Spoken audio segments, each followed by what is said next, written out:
Good to see you again, Miss Hartwood. Mrs. Thompson told me you were here. She also alerted me that you brought a detective with you. I'm very curious to hear what this is all about. You don't remember me, do you, Miss Hartwood? We met at your family's house in the Garden District, when your uncle was about to be admitted under my care. No, I remember. Sorry. I'm not really feeling well. Oh, well, in that case, have a seat. Let me make you a drink. I don't seem to have made much of an impression on you. On the other hand, I can vividly recall you and your parents. Because of our cheerful disposition, I'm sure. You are far too intelligent to think that. You come from a joyless family, Miss Hartwood. The only amusement I took from my visit was discovering that the young lady's drink was an old-fashioned. Very astute. Is that supposed to make you seem attentive or intelligent? Whatever you prefer. Are you ready to tell me why you are here, Miss Hartwood? And why you brought a detective? I received a letter from my uncle. He seems certain that he was in danger here. If I find out you're treating him badly, I'll be taking him back with me to New Orleans. Really? Is he going to live with you in your tiny garçonniere? That would be a spectacular way to ratify your spinsterhood. Because you are well aware that your father would never let him back in his house. No, I have it. Maybe you can bring him back up north. You've been wanting to move back for quite a few years, haven't you? You always preferred your mother's side of the family. Jeremy is free to leave with you. I won't object. However, there is one problem, as you might have learned. He is, in fact, missing. Do you know where he could have gone? No, I'm afraid I don't. I have my staff looking for him. I'm sure he will show up eventually. Especially if he learns that you are here. He is quite fond of you. What can you tell me about his condition? I never heard a proper diagnosis. What is your medical opinion of him? Well, let me think. He is an anxious man, depressed, even. He suffers from a perceived lack of order in his inner and outer life. He constantly complains about events not presenting themselves according to their divine nature. In the Dark Man? Hard to tell if it was ever anything specific. Jeremy uses the Dark Man as a psychological scapegoat to avoid facing the truth that he is in any way at fault. You don't think there can be any truth to the Dark Man's supernatural existence? Why would you ask that? Can we ever be sure? If the Dark Man is some sort of evil presence that is in possession of Jeremy? Well, I assure you, any evidence that you experience supporting that claim is purely delusional. Don't get caught up in mass hysteria, Miss Hartwood. You wouldn't want to take your uncle's place in this hospital, would you? I'll be leaving now, Doctor. I need to keep looking for my uncle. Do so, Miss Hartwood. I'll let you know if he shows up.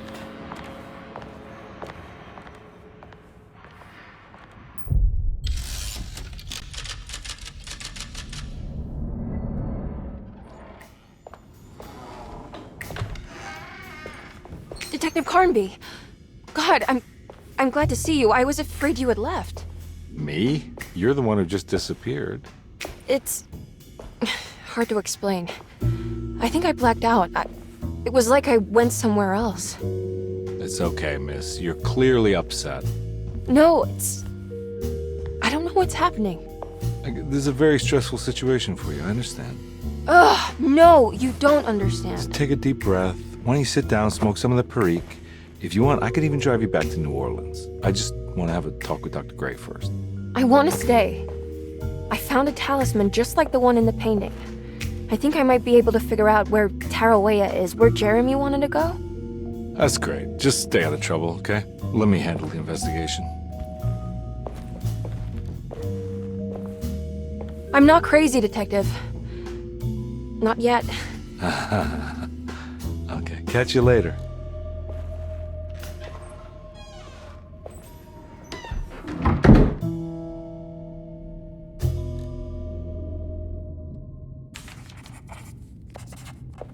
If a talisman like this can open up doors between the French Quarter and Derceto, then maybe Jeremy is hiding in some strange other world.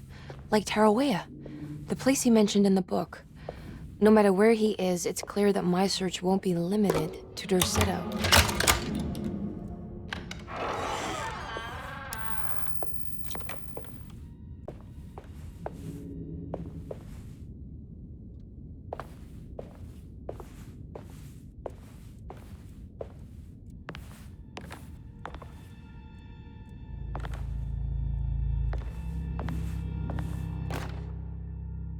Paul, you're right about the plates on the board.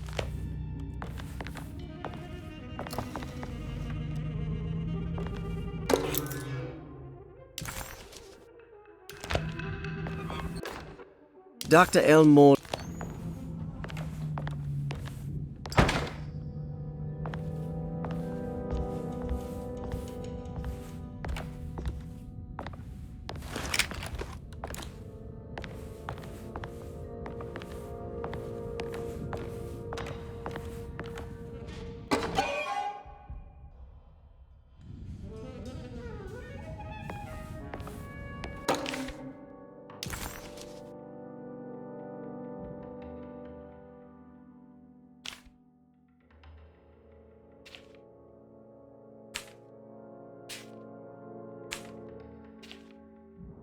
Interesting.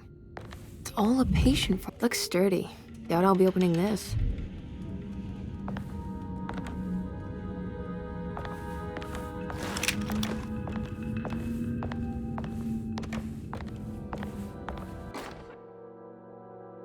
Saw your notice in the boiler room. You should know Mr. Chance won't be coming back. I got no business being in there myself, but you can take a valve from the wine cellar if you want to try to stop the steam pouring out. Be careful.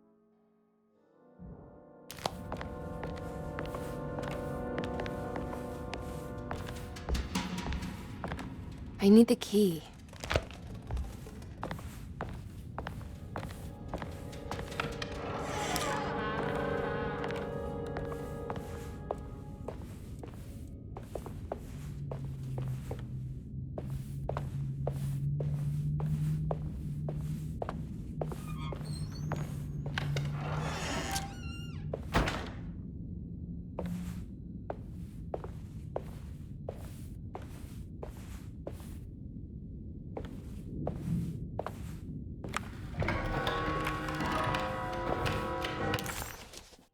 Despite me.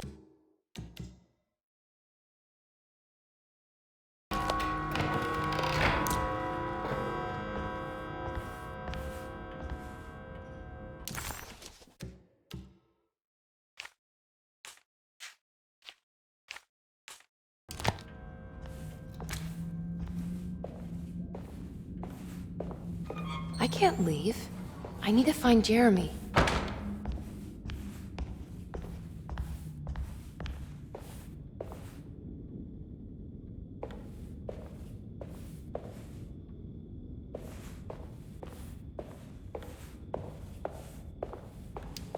I need the key.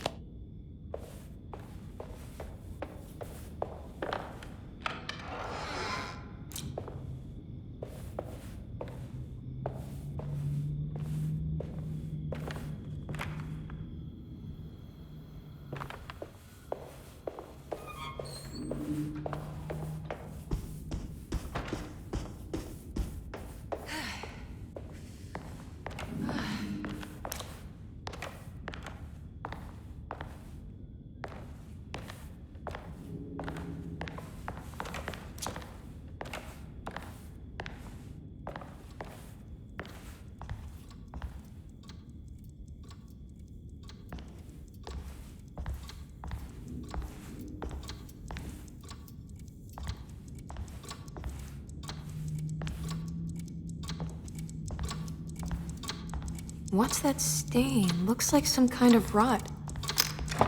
This must be the clock mentioned in the commonplace book. This looks like the thing that held the talisman in the French Quarter, but it's broken and missing some pieces.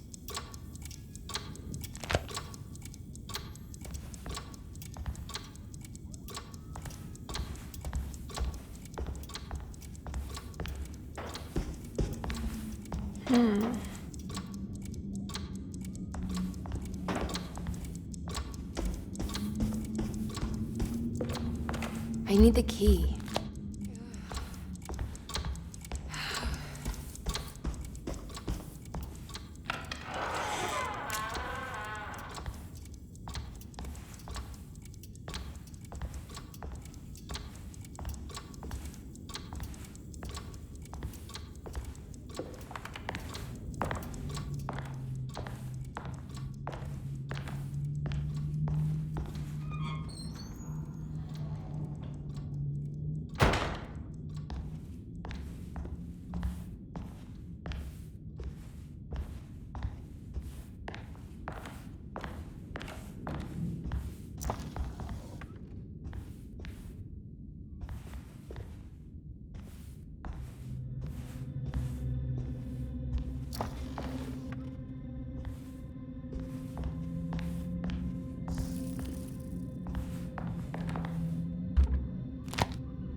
Jeremy's room. All back to normal.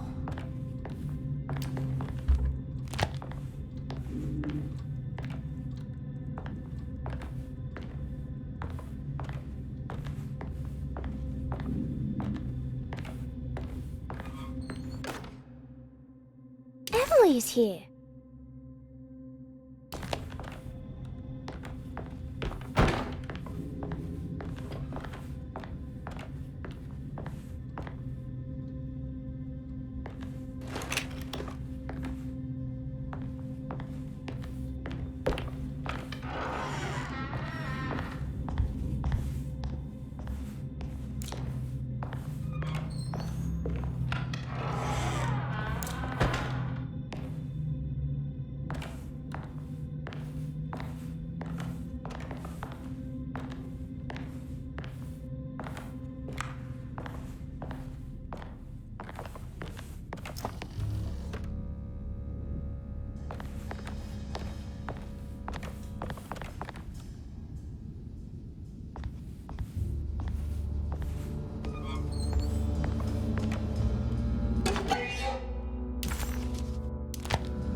I need the key.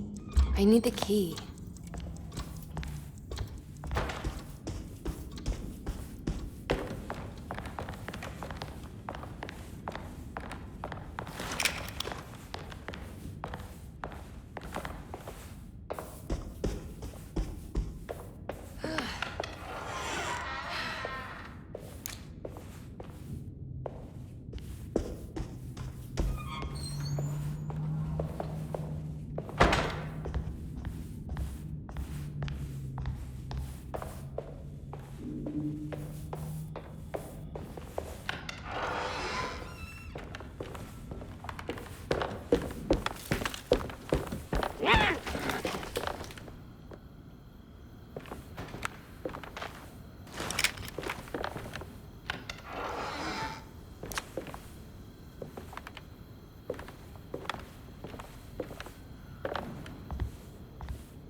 It's wet shut.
Good evening, Miss Hartwood. That is your name, isn't it? I would be terribly embarrassed if it wasn't. You're right. Emily Hartwood, Jeremy's niece. Nice to meet you. Ruth Talon.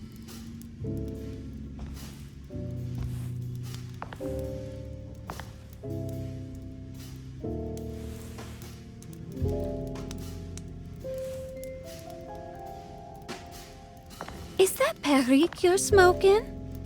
How terribly quaint. Maybe so. But I like it. Would you care to share some? That smell is making me feel very nostalgic.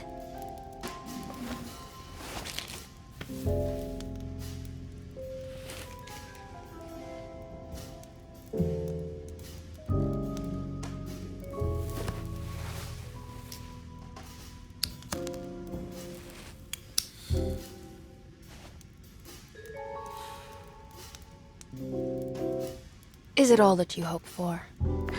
I enjoy your light mockery, Miss Hartwood. I can tell we would make great friends. How flattering. Too bad you're locked up in this place. Your insincerity is really refreshing. I wish you were mad as I am. Then you could stay. Give it a few years and I might just be. Lunacy is one of my family's few privileges. Oh, good. I'll be looking forward to it.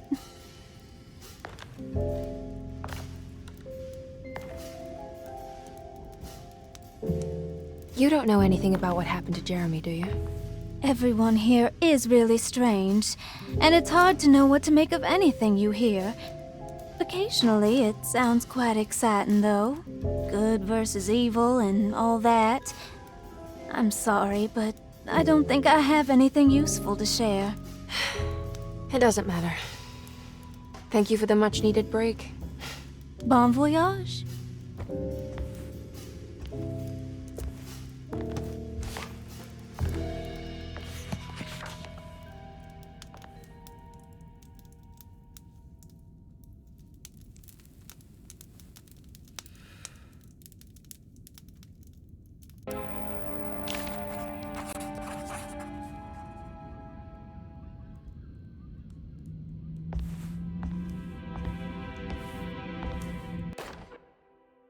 Lost Plantations of Louisiana, Thierry Briclot, 1917.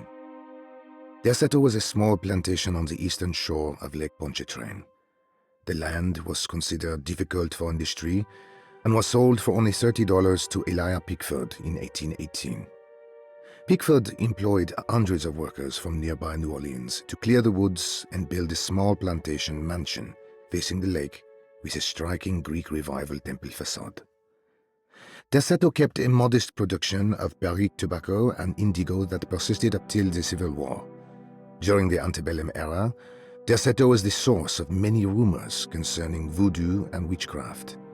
People who traveled the lake reported seeing people dance at night in front of bonfires, bleating and wailing. On June 17, 1862, Captain J.W. Norton of the Union Army recounts leading a raiding party from ships anchored in Lake Pontchartrain in order to seize control of Deseto and free the slaves working there. The captain was surprised to find the workers fighting back with unprecedented zeal. Norton's account describes these men and women as enraged with fanaticism. Pickford reportedly tried to placate the raiders, but was shot in the confusion. Captain Norton left the mansion burning and retreated to his ships with his men. Deseto was left in ruins for several decades. The ownership of the land was long disputed and returned to the Ledoux family in 1901. Several police reports were filed during the following years as the Ledoux tried to get rid of a camp of squatters on their land. The police made several visits to remove the trespassers, but the people kept returning. On November 1, 1907, Inspector Legras of the police charged a deadly attack in order to save several children kidnapped by the squatters. Many were killed, and even more were jailed. The following year, Ledoux rebuilt Deseto, incorporating the surviving stone foundation and adding a magnificent wrought iron conservatory. The farmland had been reclaimed by the surrounding woods, so it was no longer profitable to use as a plantation. Instead, the house was turned into an artist's colony. The Astarte Artist Colony was a successful group of artists, including figures such as painter Heinrich Cassel and poet Nora Keith. The group was also known for their beloved Mardi Gras crew called the Pirates of Pontchartrain. On September 29, 1915,